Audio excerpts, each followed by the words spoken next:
जय श्री राम। भव्य भारत न्यूज़ में आप सभी दर्शकों का स्वागत है।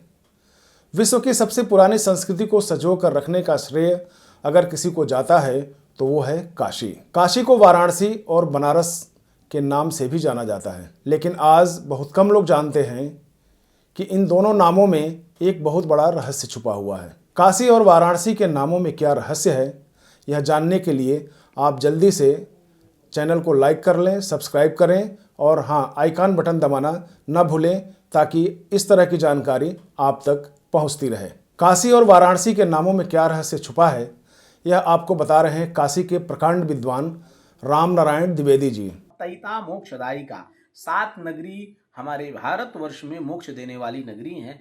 उनमें सबसे प्राचीनतम नगरी काशी है।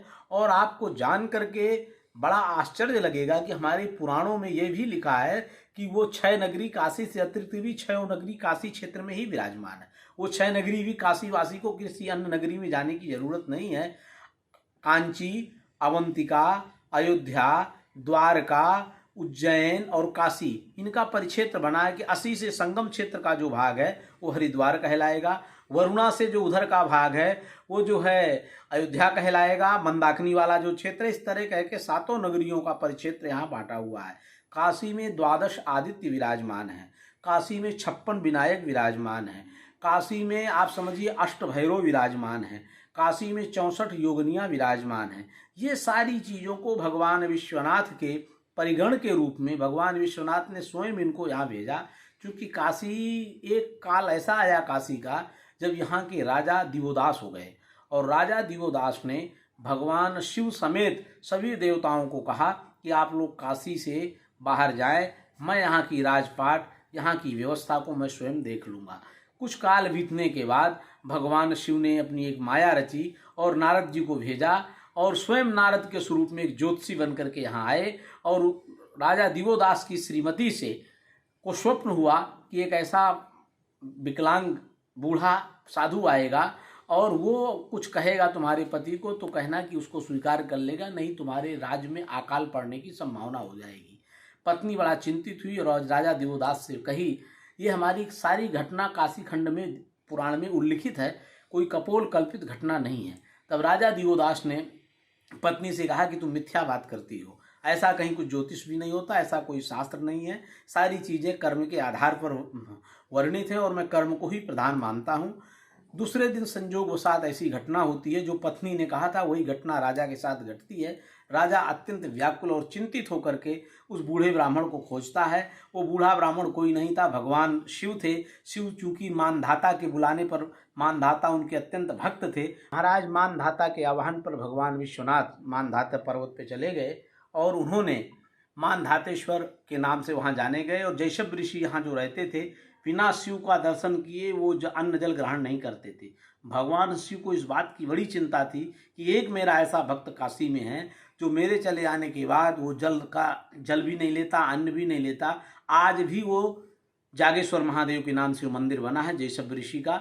वो जैशव ऋषि के एक भक्त के प्रति भगवान की जो अवधारणा होती है, जो प्रेम होता है, भगवान शिव एक विकलांग का, एक ज्योतिषी का भेष बना के राजा दिवोदास की नगरी में आते हैं और राजा दिवोदास का ज्योतिषी वाचन करते हैं कि आने वाले समय में एक अकाल आएगा जिससे अन्न धन की कमी आएगी, इसलिए तुम भगवान शिव को बुलाओ और आवाहन करो। उसने उस बात को स्वीकारा और भगवान शिव का आह्वान किया। भगवान शिव ने माता पार्वती अन्नपूर्णा से कहा कि तुमको भी साथ में चलना होगा, वहाँ तुम पार्वती के रूप में नहीं, माँ अन्नपूर्णा के रूप में रहोगी। तो ये स्कंद पुराण में वर्णन मिलता है। भगवान शिव अन्नपूर्णा से कहते हैं, जीवते अन्नदातृत्वम मरणे मोक्षो ददाम्यहम। मैं जीवित लोगों को आप माता पार्वती अन्नपूर्णा के रूप में अन्न का दान करेंगी और काशी में मरने वालों को मैं रांग रामाय नमः तारक मंत्र का उपदेश दूंगा, जिससे उनको मोक्ष की प्राप्ति होगी। इसीलिए ये एक अवधारणा है कि काशी में मरने वाले प्रत्येक जीव जंतु, कीट पतंग, अपामर सभी जीवात्माओं को यहाँ मोक्ष होता है। वो अलग है कि जो बहुत पापात्माएं होती हैं उनको भैरवी यातना झेलनी पड़ती है काशी में, और वो यातना के बाद उनको मोक्ष की प्राप्ति हो जाती है। ऐसी हमारी काशी की अवधारणा है। और ये भगवान विश्वनाथ की नगरी त्रैलोक्य से न्यारी है। यहाँ बाबा विश्वेश्वर स्वयं माता अन्नपूर्णा से कहते हैं, अन्नपूर्णे सदापूर्णे शंकर प्राणवल्लभे ज्ञान वैराग्य सिद्ध्यर्थम भिक्षाम देहि च पार्वती माता च पार्वती देवी पिता देवो महेश्वरः बांधवा शिव भक्ताश्चा स्वदेशो भुवनत्रयम्। ये समष्टि का उपदेश देते हैं कि जितने भी बांधव हैं, शिव के जितने भक्त हैं, सब हमारे बांधव हैं और हमारा देश प्रदेश छोटा नहीं है। स्वदेशो भुवनत्रयम्, तीनों लोक हमारा देश है। हम सबके सम कल्याण की कामना से भारतवर्ष में काशी केवल भारत के कल्याण की चिंतन नहीं करती है, विश्व के कल्याण का चिंतन करती है।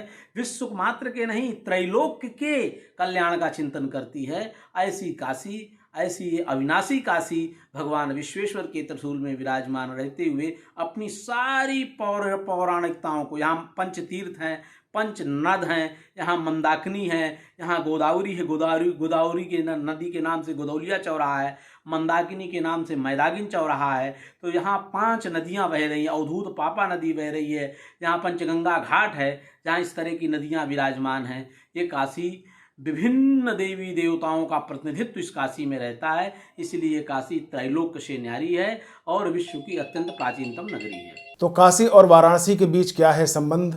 क्यों काशी को तीनों लोकों से न्यारी कहा गया है?